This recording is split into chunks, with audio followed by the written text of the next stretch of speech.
suis inspectrice DGCCRF, concurrence, consommation et répression des fraudes. Je travaille au sein de la DDPP du Morbihan et j'ai comme mission de veiller à la sécurité et à la loyauté des produits industriels, dont les jouets.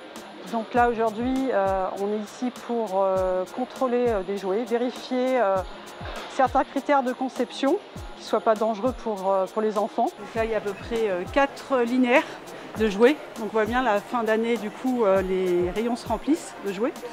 Tous les départements français participent au contrôle des jouets. Il y a un plan national de contrôle. Un peu plus en amont de l'année, on fait plus de contrôle auprès des importateurs, des fabricants.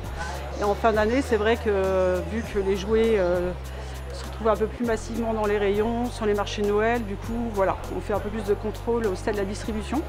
Concrètement, lorsque je fais un contrôle dans un magasin, je vérifie 2 choses. Donc l'étiquetage réglementaire, qui est bien le marquage CE. C'est le fabricant qui doit apposer le marquage CE. Il s'engage sur la conformité de son produit aux exigences de sécurité actuelles.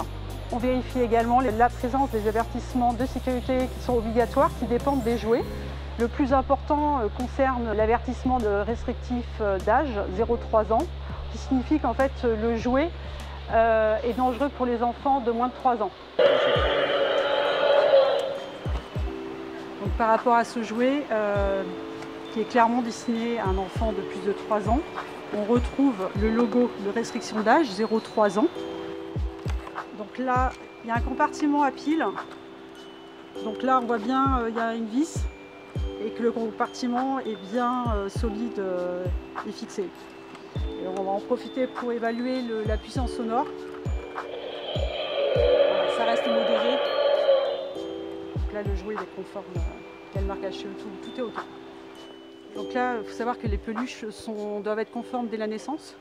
Donc pas de petit élément libre accessible ou qui peut se détacher. Donc là, sur ce type de peluche, il y a les yeux qui sont durs. Donc là, ça tient bien. On vérifie les coutures, l'état des coutures. Donc la zone de la tête avec le corps, c'est la zone la plus fragile, sensible. Donc il n'y a pas de souci. Donc là, voilà, on vérifie l'étiquetage réglementaire, le marquage CE. Donc là, voilà, pas de raison de le prélever. Donc lors de ces contrôles, on peut faire des prélèvements pour vérifier des critères techniques sur les propriétés mécaniques, physiques, mais aussi pour vérifier l'inflammabilité. Et on vérifie également la présence des substances chimiques, donc les métaux lourds, les phtalates.